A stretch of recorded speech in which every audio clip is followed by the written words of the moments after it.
What up, y'all?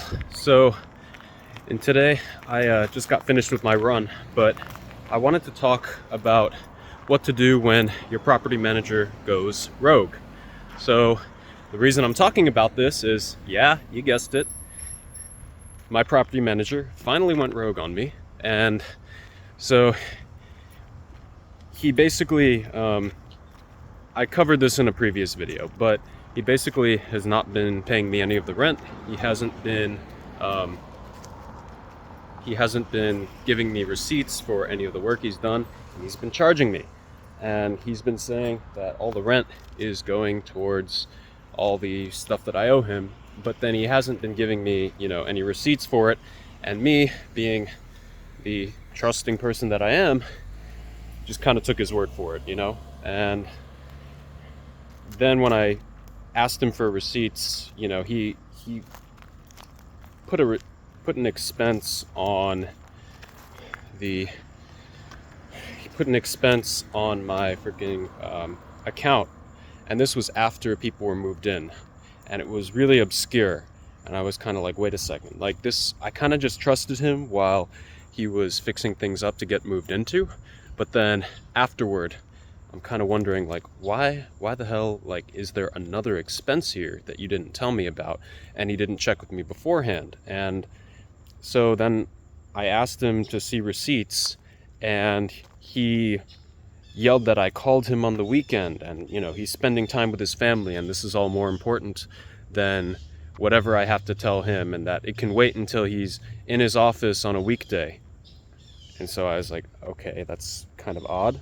And so I texted him, and he said, and then he emailed me. He emailed me that he was not going to respond to my texts, and that he was only going to communicate over email. By the way, when anybody working for you limits their communication, that's a red flag. Like, whether it's a business partner or whatever, like even a friend, right? I've seen it time and time again, just, and so I knew that, once you limit communication, then I'm like, okay, so this guy's hiding something. This guy has something he's hiding. And I mean, it took me long enough, right? Because I was very trusting of him. I thought he was a really nice guy. But anyways, he went rogue on me. And so I replied in an email to his really snarky email saying that, my behavior was disgusting because yada, yada, yada, his family's important and he's a family man. Anyways, what I did was, first I asked for copies of the leases and copies of the work that had been done, copies of the receipts. But he didn't reply to that. And that's when I really, really knew that he was cheating me. And so what I ended up doing is I followed some steps that I think everyone should follow if their property manager goes rogue. So here they are. Number one, if they have access to your bank account, if they have your bank account number, like if you gave them your bank account number so that they could pay you via like account transfer, you need to freeze that immediately, go to your local bank, and change your account number. The last thing you want is for somebody like that to have access to your bank account. All right, so that's step number one. And I did that like the day of. I took a lunch break for work, but really I didn't eat anything. I just went to the local bank and changed my account number. I did that immediately. And yeah, it's a pain to have to change your account number on all your credit cards and all your mortgage and any payments you've had that you've been using it for. Like, you got to change all of them. But the last thing you want, like I said, is somebody who's a crook to have access to your bank account. So that's step number one. Step number two, make sure the payments get made to you. So the way I did this was I went to Section 8 and I basically said, hey, like, I'm the owner, this guy's gone rogue on me, like, pay me, not him. And showed them a copy of my, deed to the property, and they agreed to pay me, because that's, and then I found out that actually that's how it's supposed to be all the time, and this guy just is a crook and had it made out to him. Like, that's not even supposed to happen. But anyway, that's step number 2. I also drafted up new leases to the tenants, and I communicated this via mail because I didn't want them to know that, I own the place because I live right there. And so I just, put it in an envelope, walked out there, put it in their mailbox, and basically said, that this property management company is taking over from the previous one. And so that's step number 2. Step number 3 is to change the locks. Now, how this kind of ties into my story is I got the locks changed. I bought the locks, and I had my handyman change them. I would have changed them myself, but I didn't want them to know that I was the owner.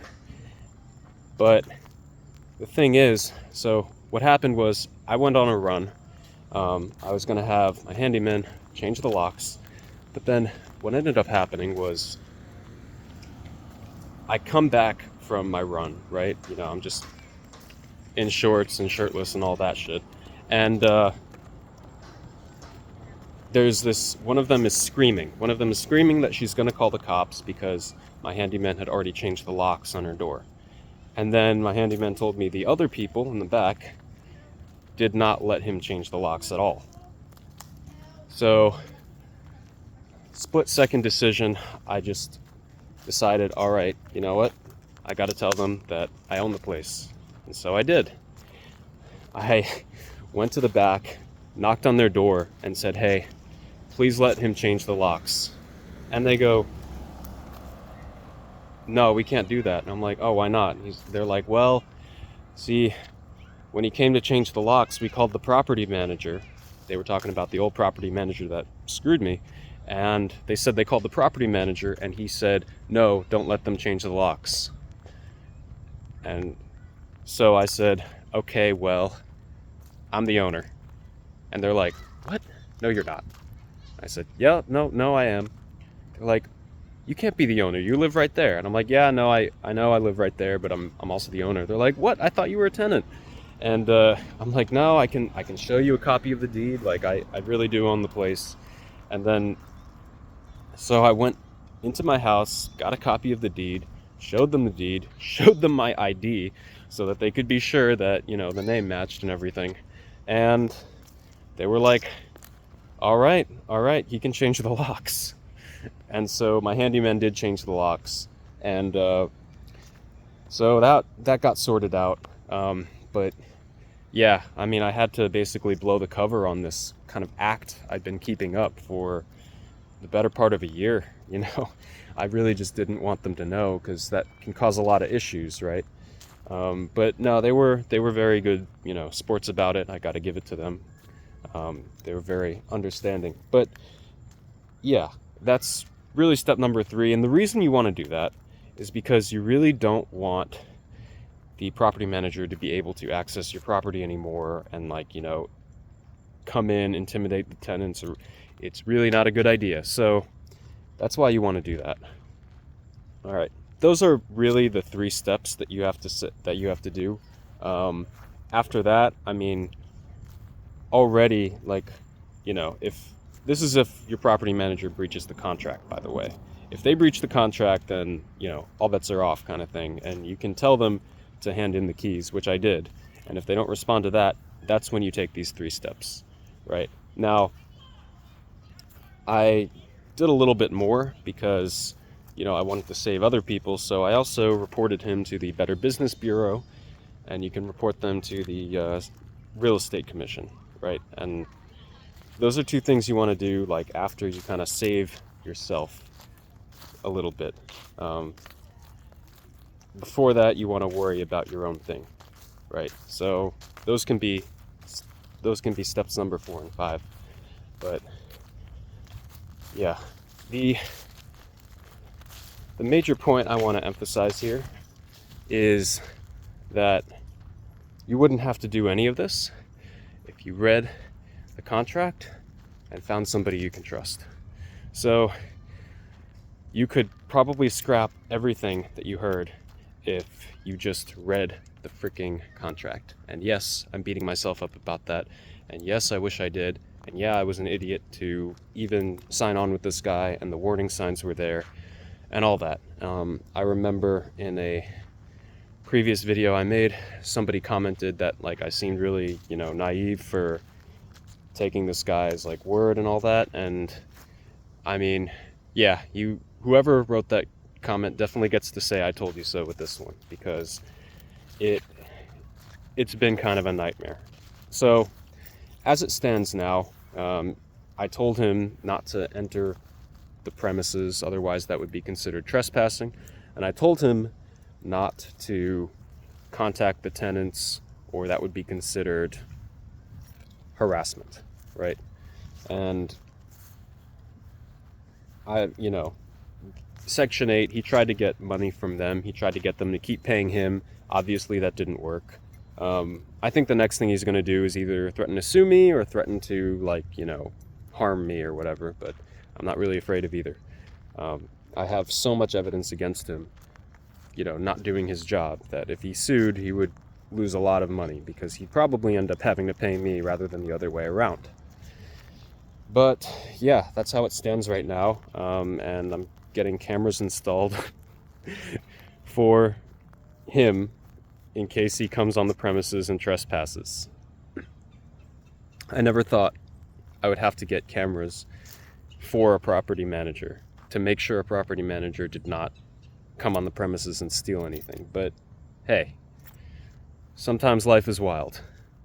So yeah, anyways, hope this story and, the steps that I included here were valuable to people.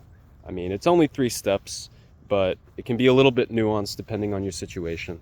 But those steps really just are to protect yourself and make sure that they can't come after you.